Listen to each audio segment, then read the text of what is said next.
पुढील सभेसाठी जावं लागतंय। आपली ही सभा अशीच चालू राहणार आहे। आज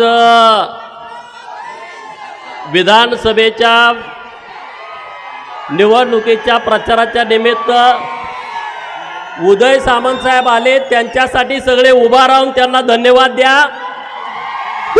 सगळेजण जोरात टाळ्या वाजवून त्यांना धन्यवाद द्या। 3 महिन्याच्या आतमध्ये आपल्याला त्यांनी MIDC दिलेले आहे। आता जरा घोटाळा झाला, आपलं हेलिपॅड झालं आश्रमावर 20 मिनिटं गेली, त्यांना पुढे 4 सभा आहेत, परंतु महाराष्ट्रातली ही पहिली MIDC आहे, इतक्या कमी वेळामध्ये ती मंजूर झालेली आहे। कृपया बसून घ्यायचं आपण सर्वांनी। आता विरोधकांना कळालं असेल, उद्योग मंत्र्यांनी स्वतः येऊन सांगितलं की MIDC झालेली आहे, आता ते आज झोपत नाहीत का झोपतील सांगा। आणि त्यांनी आंतरराष्ट्रीय दर्जाच्या ज्या कंपन्या आहेत त्याचा प्रकल्प देण्याचं आता मान्य केलेलं आहे। आणि त्यामुळं तुम्ही चिंता करू नका। संजय राऊतसाठी एकदा टाळ्या वाजवा आणि इथल्या शेतकऱ्यांच्यासाठी जोरदार टाळ्या वाजवा की ज्यांनी आपल्याला जमीन दिली। हे बघा, MIDC मंजूर झाली, होकार दिला जेव्हा उद्योगमंत्री महोदयांनी, तेव्हा संजय राऊतांच्याकडे इथं सगळे अधिकारी आले, पाहणी झाली, त्यांनी अहवाल दिला की MIDC होऊ शकते। परत मी संजय राऊतांना फोन केला, सरकार MIDC द्यायला तयार आहे, परंतु मला शेतकऱ्यांशी बोलायचं आहे, सगळे शेतकरी तुम्ही बोलवा, नाहीतर एकदा तुम्ही होय म्हणणार आणि परत जर झेंडा दाखवला तर आपली गडबड होऊन जाईल। आणि म्हणून त्यांना विनंती केली की आपण शेतकऱ्यांशी सगळ्या बोलू। शेतकऱ्यांनी 1 तासाच्या आतमध्ये सर्वांनी NOC दिल्या, त्यामुळे 3 महिन्याच्या आतमध्ये MIDC पूर्ण झाली। आता आपला दुसरी मागणी आहे सरकारकडं की जत विधानसभा मतदारसंघ हा क्षेत्रफळानं खूप मोठा आहे। आता आपण जिथं उमदीतनं बोलतोय तिथून सांगली किती किलोमीटर आहे? 150 किलोमीटर। हिंदूराव शेंडगे साहेब आहेत, सगळी त्यांची टीम आहे, इथून 150 किलोमीटर। आमचं एखादा RTOचं काम करायला आम्ही गेलो तर सांगलीत आमच्या ओळखी पाळखी नाहीत, तिथं एजंटाचा सुळसुळाट आहे। आणि म्हणून सरकारकडे आम्ही मागणी करतोय की MH58 हे जत झालं पाहिजे, बरोबर ना? MH58 जत, आपलाही ब्रँड वेगळा करू ना, आणि तो होऊ शकतो। मी कालच सगळी माहिती घेतली, MH57 पर्यंत RTO कार्यालय या राज्यामध्ये सुरू आहेत। MH58 हे जतचं झालं पाहिजे, ते वेगळं झालं पाहिजे, आणि त्याच्यासाठीचा मी पाठपुरावा करणार आणि ते मंजूर करून आणणार, त्याबद्दल तुम्ही अजिबात चिंता करू नका। दुसरा विषय, माझे सहकारी कालपासून फिरतायत या जत तालुक्यामध्ये, तर जवळपास आता माझ्याकडे आकडा आला 16 गावात एसटीच जात नाही। अजून काही गावं असतील, ती माहिती मी, माझे पत्रकार मित्र आहेत, अशी 16 गावं आहेत की त्या गावामध्ये आज 75वा आपण स्वातंत्र्य दिन साजरा केला तरी सुद्धा त्या गावामध्ये एसटी जात नाही। या गावात जर एसटी आत्ता जात नसेल तर तुम्ही सांगा, सोनलगी आपल्या बाजूला गाव आहे, या गावामध्ये एसटी येते का? सोनलगीची तर लोक आहेत, मी यादीच काढून आणलेली आहे। तिल्याळ आहे, सिंगणापूर आहे, कोणबगी आहे, कागनरी तांडा आहे, मुचंडी तांडा आहे, सोनलगी, प्रतापूर, गुळवंची, उमदी विठ्ठलवाडी, राजमानेवाडी, अंकले, बाज, बेळुंकी, डोरली, खलाटी, कारंडेवाडी असे अन्य गाव आहेत। आपल्या एसटी डेपोवरती इतका मोठा लोड आहे, इतके गावं त्यांना कव्हर होत नाहीत, आणि म्हणून जत एसटी डेपो वेगळा आणि एक पूर्व भागामध्ये एक नवीन एसटी डेपो झाला पाहिजे, ही आपली मागणी आहे। मग ते कुठं करायचं ते आपण सगळ्यांच्या विचारानं ठरवू, मध्यभागी जिथं कुणाला सगळ्यांना सोयीचा होईल अशा पद्धतीचा एक डेपो आपल्याला करण्याची आवश्यकता आहे, आणि तो एसटी डेपो होणार। आपण जी मागणी करतोय ना, MH58 पण होणार जत, आणि एसटी डेपो पण नवीन होणार, त्याबद्दल तुम्ही निश्चिंत राहा, त्याबद्दल काळजी करू नका। उमदी परिसरातील, उमदी जिल्हा परिषद गटातील लोक इथं आहेत, काही जाडर बोबलात जिल्हा परिषदमधले आहेत, संघमधले आहेत, दडीबडची मधली आहेत। तर तुम्हा सगळ्यांना माझी विनंती आहे, निवडणूक आता तुम्ही सगळ्यांनी हातामध्ये घेतलेली आहे, घेतले का नाही? निवडणूक ही लोकांनी हातामध्ये घेतलेली आहे, पुढचा गडी पैसेवाला आहे, त्याचा हिशोब सुरू आहे। आमच्याकडच्या कुठल्या कुणाला काय काय द्यायचं, अरे काय काय दिलं तरी लोक काही तुला मोकळा करतील, मतं तुला देत नाहीत। पैशाचा माज राजकारणामध्ये जास्त चालत नाही का? चालतो? भले भले पैसेवाले, मग तुमच्याकडे पैसे होते 2014ला विश्वजित कदम का पडले? तुम्ही इतके पैसे वाटले होते ना तिथं, का पडले? त्यामुळं आपण काळजी आता घेतली पाहिजे. ऊसतोड मजूर जो आपला बाहेर पडलाय तो प्रत्येक मजूर मतदाना दिवशी आपल्या बूथवरती आला पाहिजे. तुम्ही सगळ्यांनी काळजी घेतली पाहिजे की त्या सगळ्या मजुरांना आपण कसल्याही परिस्थितीमध्ये मतदानासाठी आणायचं आहे. कोण मुंबईला आहे, कोण पुण्याला आहे. इतरही काही पक्षातील सहकारी मित्र आपल्याबरोबर येत आहेत, त्यांचा सुद्धा सन्मान ठेवणं ही आपल्या कार्यकर्त्यांची जबाबदारी आहे, माझी जबाबदारी आहे. मी त्या सगळ्यांना विश्वास देतोय, तुम्ही आमच्या सोबत आलाय तर तुमचा सन्मान होईल, तुमचा कुठंही कसलाही अपमान होणार नाही, याची सर्वस्वी जबाबदारी आम्ही घेतोय. आमचे सगळे महायुतीचे नेते मंडळी स्टेजवरती बसलेले घेत आहेत. आता इथं मल्हार सिद्धाचं प्रसिद्ध मंदिर आहे, मल्हार सिद्धाचे पुजारी आहेत, ही मला वाटतं मल्हार सिद्धाचीच जागा आहे. तीर्थक्षेत्र बचा प्रस्ताव मी पुजारी महोदयांना विनंती केलेली आहे की तुम्ही तीर्थक्षेत्र बचा प्रस्ताव द्या. तो प्रस्ताव मंजूर करून आणून त्याला 5 कोटी रुपयाचा निधी उपलब्ध करून देण्याची जबाबदारी माझी आहे. आता मल्हार सिद्धाला एवढे लोक येतात, मला काही मुलं भेटली, सगळी एज्युकेटेड आहेत, शिक्षक वगैरे आहेत, आणि त्यांना मी विनंती केली, कर्नाटकामध्ये मठ खूप आहेत आणि त्या मठाची कॉलेज आहेत, त्यांची आर्थिक परिस्थिती चांगली आहे, तशी मल्हार सिद्धाच्या मंदिराची पण आर्थिक परिस्थिती चांगली आहे. तुम्ही शिक्षण क्षेत्रामध्ये लक्ष घातलं पाहिजे. तुम्ही फक्त लक्ष घाला, मी मंजुरी आणून देण्याचं काम करून देतो. आता हे एवढ्या मोठ्या जागा आहेत ना, यामध्ये एखादं एज्युकेशन हब तयार होऊ शकतं आणि त्याला लागणारी सगळी ताकद मी देतो. तुम्ही चिंता करू नका, अख्खं सरकार तुमच्या बाजूने उभा करतो. तुम्ही फक्त प्रस्ताव द्या, तुम्ही फक्त ठरवा हे करायचं आहे काय. तुम्हाला BMS कॉलेजपर्यंत करायचं ठरवलं तर मी मिळवून देतो, मंजुरी मिळवून देतो. तुम्ही चिंता करण्याचं कारण नाही. परवा भिवर्गीला गेलो, तिथं एक प्रसिद्ध मंदिर आहे, आता मला नाव आठवना त्या मंदिराचं,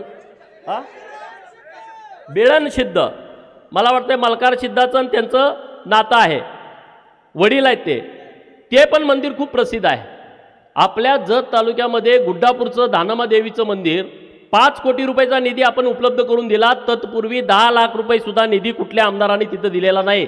कर्नाटक सरकारने 11 कोटी दिले, आपण 5 कोटी रुपये तिथं 15 दिवसाच्या आतमध्ये उपलब्ध करून टेंडर करून काम सुरू झालं. लगेच परत तिकडं काळभैरवाचं मंदिर आहे बिळूरला, तिथले मला जीवनावर काका लक्ष्मण जगवंत साहेब भेटले की आमच्या मंदिराला 3 कोटी रुपयाचा निधी पाहिजे. आम्ही 3 कोटी रुपयाचा निधी उपलब्ध करून दिला.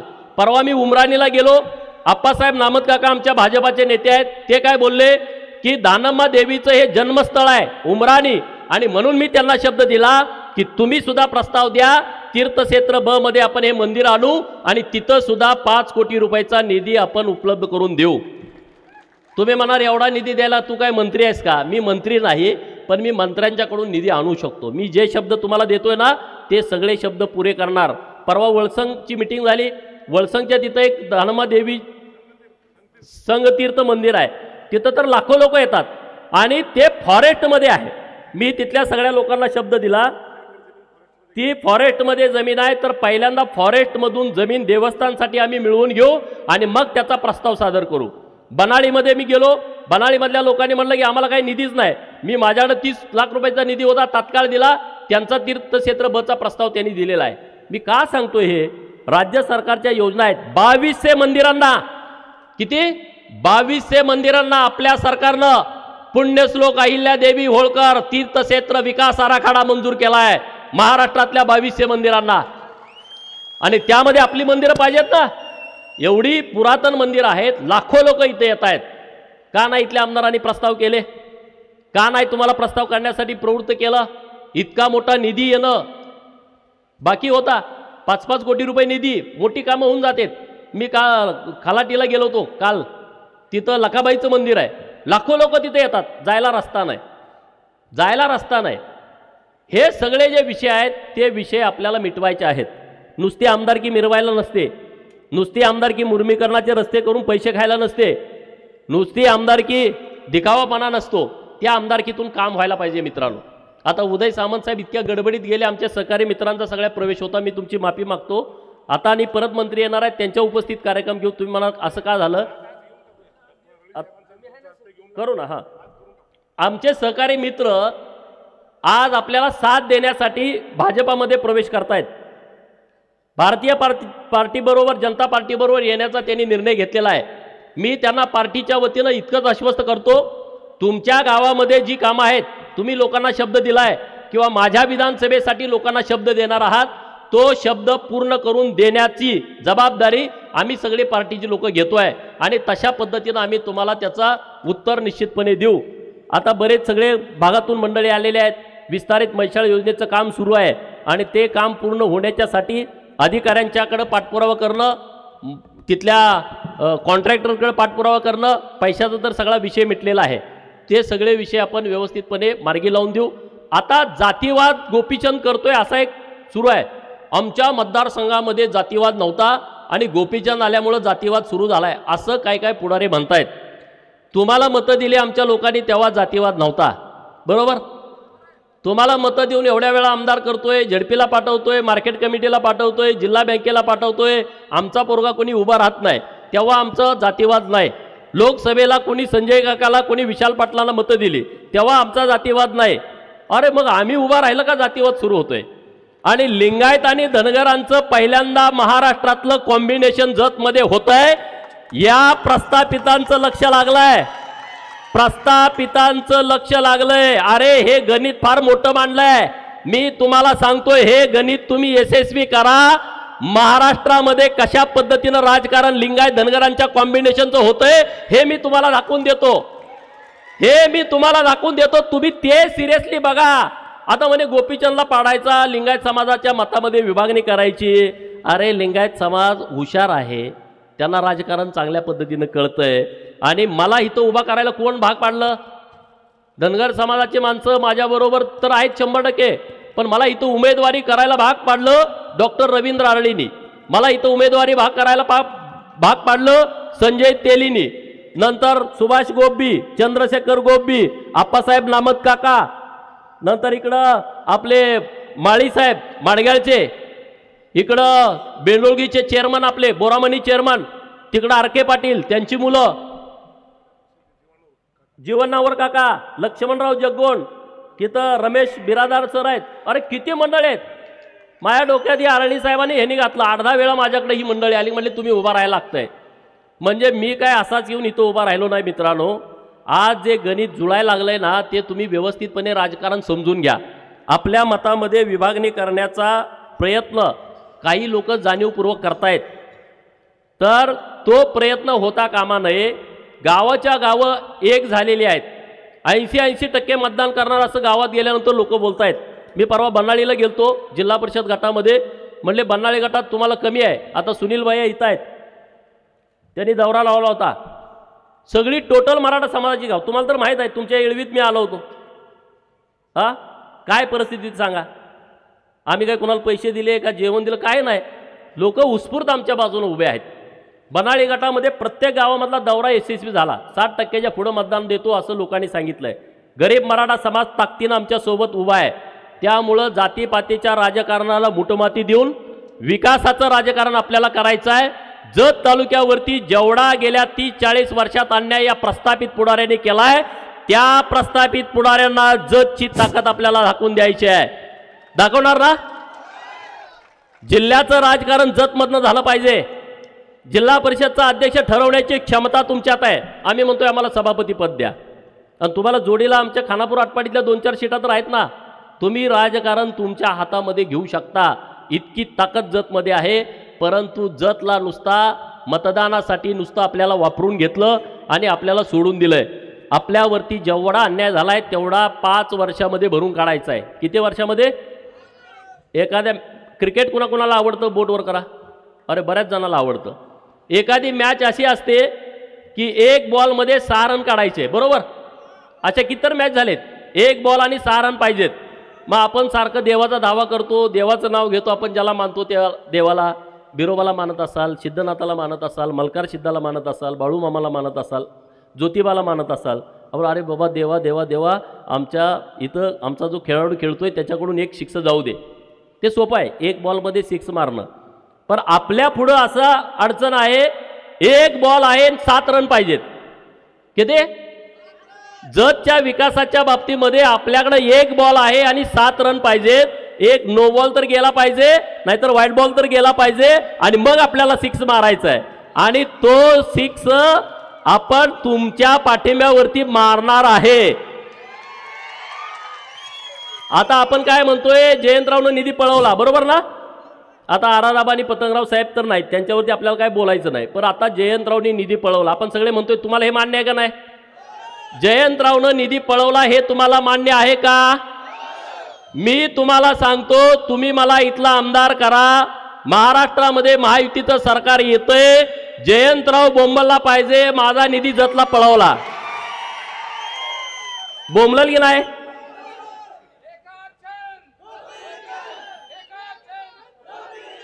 राजसत्तेमध्ये प्रचंड ताकद असते मित्रांनो, राजसत्तेमध्ये प्रचंड ताकद असते.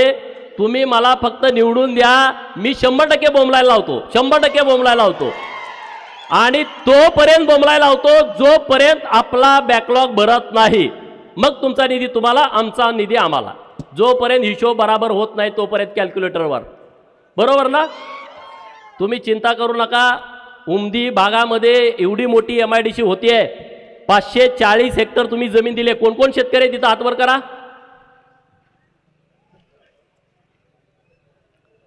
तुमचं मनापासून आभार, धन्यवाद. तुम्ही खूप चांगला निर्णय केलाय. तुमच्यामुळं काय होणार आहे माहिती आहे का?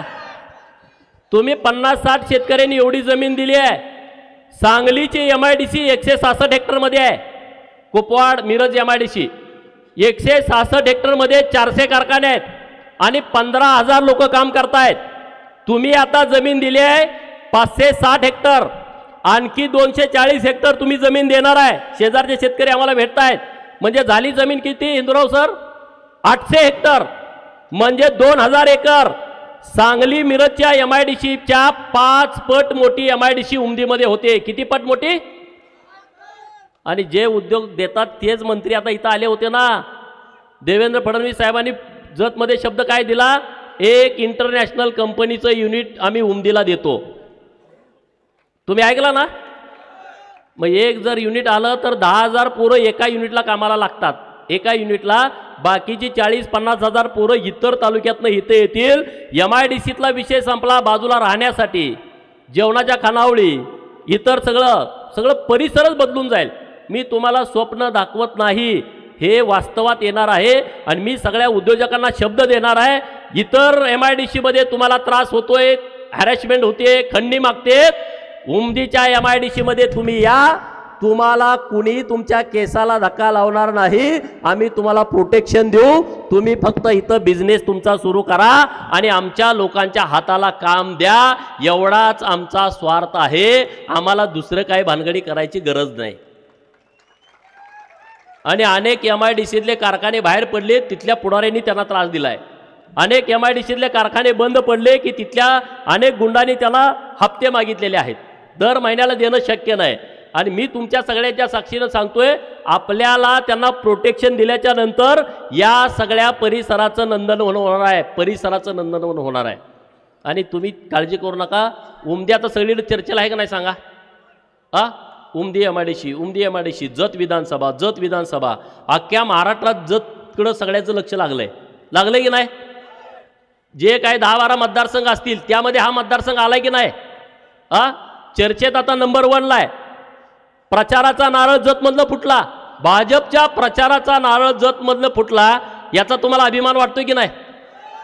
अरे 160 गडी उभा आहेत चिन्हावरती. किती? आपणच एक आहे का नवसाचं? नाही, 160 आहेत. परंतु देवेंद्र फडणवीस साहेबांना वाटलं की जत मतदारसंघ 288 नंबरचा आहे, मला तो 1 नंबरवरती आणायचा आहे, म्हणून त्यांनी जतला प्रचाराचा नारळ फोडला.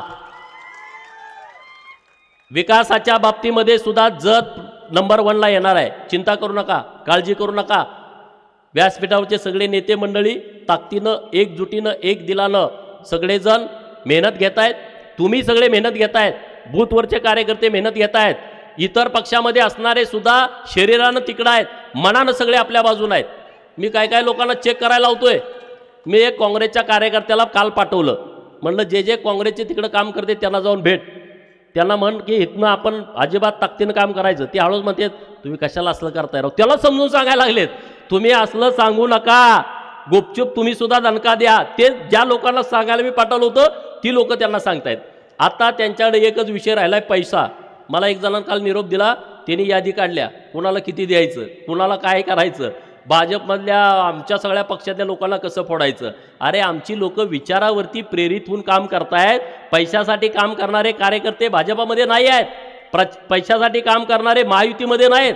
आम्ही सगळे विचारावरती काम करतोय आणि सगळ्यांचा एकच अजेंडा आहे, जतचा विकास झाला पाहिजे, जतचे प्रश्न मिटले पाहिजेत. जत तालुक्यातल्या प्रत्येक गावातल्या घर नसणाऱ्या बेघर माझ्या भावाला स्वतःचं हक्काचं घरकुल मिळालं पाहिजे.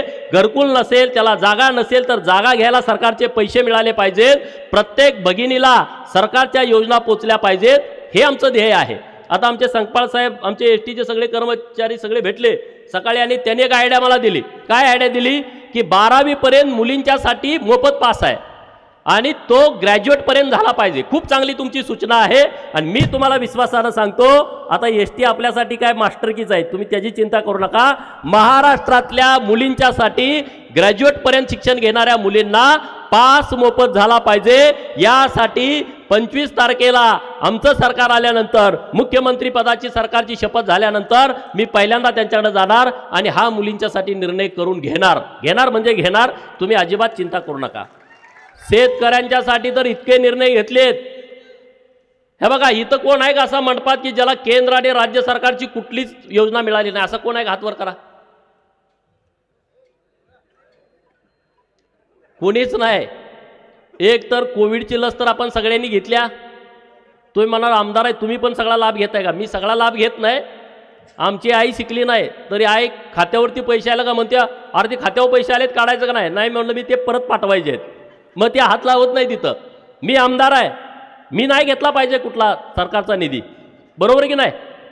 परंतु मी एक लाभार्थी आहे, मला कोविडचे 2 डोस मिळाले, ते फुकट मिळालेले आहेत केंद्र सरकारच्या पैशातून.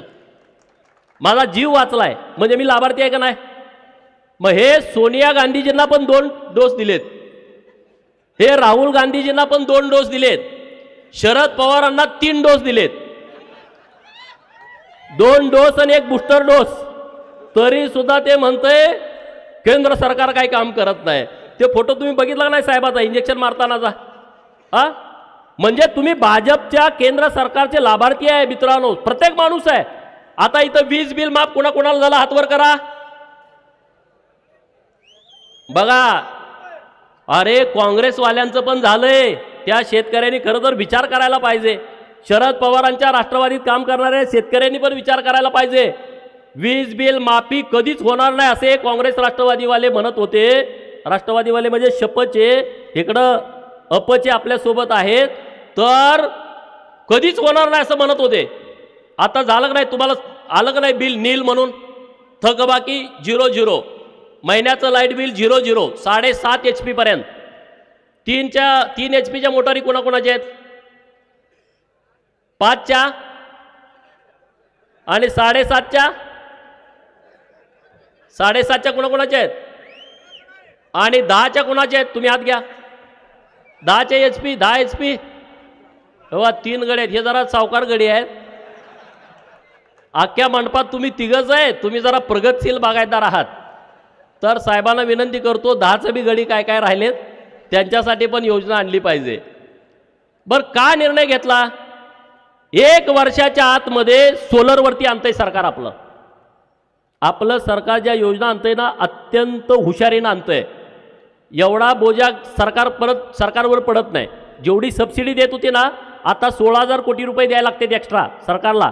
56,000 कोटीचं वीज बिल माफ केलंय. किती? तुमच्या थकबाकी होत्या त्या 56,000 कोटीच्या होत्या, ते सगळं माफ करून टाकलं आणि 1 वर्षाच्या आतमध्ये सगळं सोलरवरती येत आहे. तुमच्या आता गावात लाईट रात्री येते नाही आणि सकाळी जाते, आपल्याला रात्रभर शेतात जावं लागतंय. हे 6 महिन्याच्या आतमध्ये सगळं बंद होणार आहे. आपल्या सांगली जिल्ह्यामध्ये हायेस्ट सोलरचे टेंडर झालेत, हायेस्ट. ही काय योजना आहे? आपल्या गावातला फीडर आपल्या गावातच सोलरवरती, आपल्या गावातच वीज तयार होणार. आपण कोयनेत पाणी कमी झालं म्हणून वीज कमी येत्या, आपण किती वेळा ऐकलं. पाऊस पडला नाही म्हणून वीज कमी येते. आता ते बंद. आता सकाळी 7ला लाईट येणार, संध्याकाळी 7ला लाईट जाणार. तुम्ही मालिका बघून जेवत जेवत मालिका बघून घरी झोपणार निवांत. तुम्हाला रात्रीचं शेतात जावं लागणार नाही. योजना चांगली आहे की नाही सांगा. एवढी बेस्ट योजना आणलेली आहे. आता तुम्हाला 2 डाम 3 डाम कनेक्शन घ्यायची गरज नाही. आता सरकारनं सगळ्यांना सोलर द्यायचं ठरवलंय. 3 HP सोलर तुम्हाला पाहिजे 17,000 रुपये भरायचे. 5 HP सोलर आणि पंप पाहिजे तुम्हाला 27,000 भरायचे. एकदा भरलं डायरेक्ट जोडून देणार. तुम्हाला कुठं इकडं तिकडे हेलपाटा घालायला लागणार नाही. आता तुमचे डीपी चालतात. डीपी 2-2 महिने मिळत नव्हते. काल सुसलाची पोर आहेत का इथं? बघा हिंदूराव शेंडगे साहेब काल सुसलाचा डीपी जाळला होता. ह्याने मला मेसेज केला संजय रावनी 63चा डीपी आहे 100चा द्या. मी लगेच एका दिवसात पाठवून दिला. गडी सगळं बिघाडलं, त्याला डीपीच जोडू देणार. 3 तास त्यांचं भांडण. बरोबर ना, फाईट झाली तिथं. आमदारांना वाटलं माझ्या गावात 63चा डीपी 100चा कसा काय आला मला न सांगता. हे यासाठीच गोपीचंद इथं उभा आहे. यासाठीच उभा आहे गोपीचंद. उभा यासाठीच आहे की शेतकऱ्यांना 2-2 महिने तुम्ही वाट बघायला लावता. 2-2 महिने. अरे 2 महिने डीपी जाळल्यानंतर TC जाळल्यानंतर तिथं राख होईल त्या पिकाची. काय राहील 2 महिने TC नसल्यानंतर. आणि तुम्ही अधिकाऱ्यांना पण माझ्या सूचना आहेत MSCBच्या. तुम्ही आमच्या शेतकऱ्याला गाडी घेऊन यायला होता डीपी न्यायला. सरकार भाडं देत आहे तुम्हाला. येथून पुढं जत तालुक्यामध्ये कुठलाही ट्रान्सफॉर्मर देताना TC देताना शेतकऱ्यानं गाडी भाड्यानं करून जाण्याची आवश्यकता नाही. त्या सरकारच्या पैशात तुम्हाला येऊन जोडायचे आहे.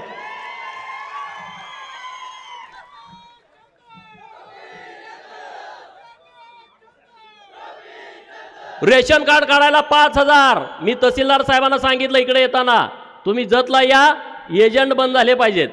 प्रांत साहेबांना सांगितलं जतला या, एजंट बंद झाले पाहिजेत. दोन्ही अधिकारी चांगलेत.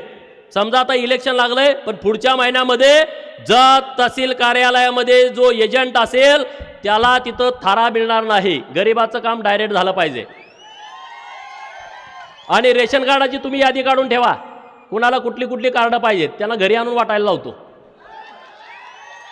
मला भुजबळ साहेबांनी सांगितलं होतं कुठली कुठली कार्ड आहेत मला सांग, त्याला घरीच जाऊन द्यायला होतो. पण तुमच्याकडून यादी झाली नाही. मी बऱ्याच जणांना सांगितलं कुणाला कार्ड पाहिजेत सांगा. भुजबळ साहेबांच्याकडे ते खातं होतं. ते म्हणजे माझ्याकडे फक्त यादी दे, मी इकडून सगळी ती घरी पाठवतो सगळे. अरे सरकार चालवायला आलं पाहिजे ना. आमदारकीचा वापर योग्य करायला आला पाहिजे. मी तुम्हाला शब्द देतो दर महिन्याला जत तहसील कार्यालयामध्ये आपल्याला जनता दरबार घ्यायचा आहे. दर महिन्याला तुम्ही मला आमदार निवडून दिल्यानंतर एका बाजूला सगळे अधिकारी DYSP, प्रांत साहेब, तहसीलदार साहेब, PI साहेब, BDO, पंचायत समितीचे सगळे अधिकारी सगळ्या खात्याचे, बांधकाम असेल MSCB असेल तुम्हाला पाहिजे ते जलसंधारण जलसंपदा ग्रामविकास कुणी. एका बाजूला अधिकारी, ग्रामसेवक अण्णासाहेब, तलाठी अण्णासाहेब, इकडं माझी तालुक्यातली जनता. तुमचा कोणाचा प्रश्न आहे समोरासमोर उत्तर. माझी नोंद झाली नाही का नाही झाली? बरोबर ना.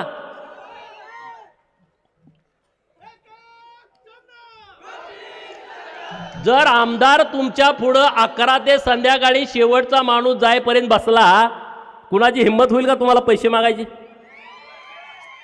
होईल का सांगा ना. अरे तुमच्यात आमसभा पण झाल्या नाहीत, आढावा बैठक पण झाल्या नाहीत. मी आढावा बैठक मागे घेतली होती. आढावा बैठक व्हायला पाहिजे, नाही झाली. आमसभा व्हायला पाहिजेत, नाही झाल्या. मी सांगतोय तुम्हाला, मी अजेंड्यात लिहिलंय माझ्या, प्रत्येक महिन्याला जनता दरबार हा तहसील कार्यालयामध्ये असेल. सरकारी इंतमामात. काही चिंता करू नका, काही काळजी करू नका. मी तुम्हाला पिक्चरची स्टोरी सांगत नाही. मी जे वास्तवात काम करणार आहे तेच मी तुम्हाला सांगतोय. आणि मग जे गडी विरोधात आहेत त्यांना जाऊन संध्याकाळी भेटा. एक एक कटवाई गडी तिकडे आहे तो. कुणाकुणाचं दोस्त काँग्रेसमध्ये हातवर करा. किती जण आहे राव तुम्ही? हिंदूराव शेंडगे साहेबांनी केलेत बरेच गडी गोळा. तुम्ही तिकडे जे दोस्त आहेत का नाही त्यांना जरा सांगा समजून. इथल्या इथं तुम्ही 1-2 माणसं कटवा, तिकडे डिपॉझिट राहत नाही. काय त्यांनी करायचं ते करू द्या.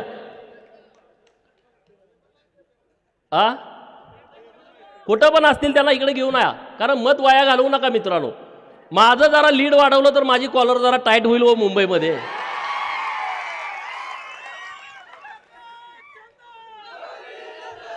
बऱ्याच गड्यांना प्रश्न पडला ह्यो निवडून येतोय का नाही.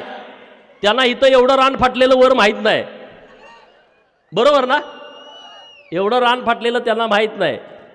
पण आता 23 तारखेनंतर आपला धुमाकूळ होईल राज्यभरामध्ये. मी तुम्हाला एवढा शब्द देतो की जतला जेवढा त्यांनी अपमान केला आहे, जत तालुक्याचा, आटपाडी तालुक्याचा, कवठे मंकाळ आणि खानापूर या तालुक्याचा खूप वेळा अपमान झाला. राजकीय अपमान, सामाजिक अपमान मोठा झाला आहे. तुम्ही मला निवडून दिल्यानंतर त्याच पटीमध्ये सन्मान मी आपल्या तालुक्याला मिळवून देईल. त्याच पटीमध्ये महाराष्ट्राच्या कानाकोपऱ्यात तुम्ही कुठं गेला, 288 जत म्हणला, तुमचं काम झालं पाहिजे. 90% लोकांची कामं अशीच होतील. जतचा आहे, गोपीचंदचा माणूस आहे, एवढ्या कामं होतील. 10% काय काय खोडसाळगड आहेत, माझं नाव सांगितलं बी काम करत नाहीत. त्यांचा जरा किडा वळवळतो मला माहीत आहे.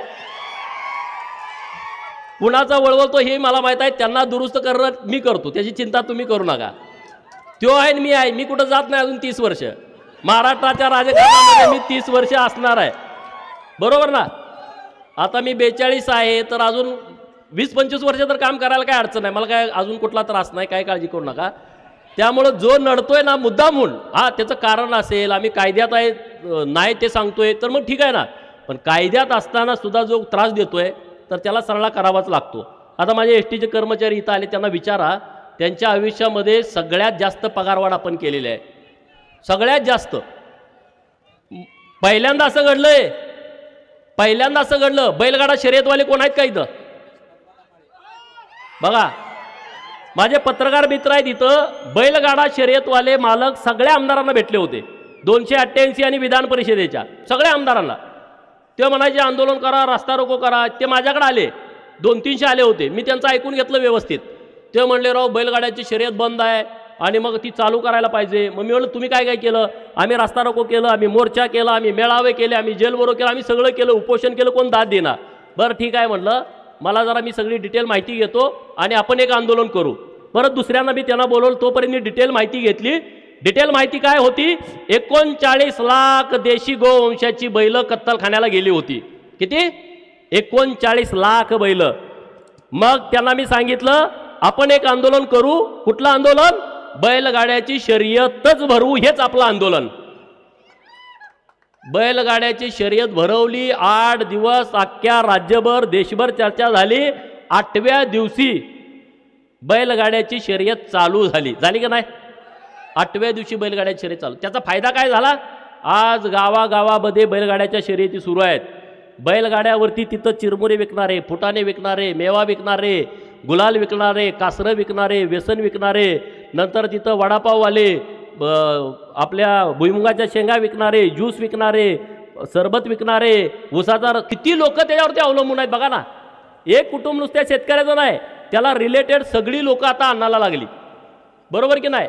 आणि बैलाचे दर काय वाढले? अरे बकरा माडग्याला जातोय 2 लाखाला आणि बैल जाता 10,000ला. माडग्याला मेंढर कुणाकुणाच्या घरी आहेत? माझ्या घरी मेंढ्या आहेत 1 लाख 1.5 लाख रुपये किमतीच्या आहेत. आमच्याकडे काय काय गडी आहेत 5-5 लाखाला विकतेत.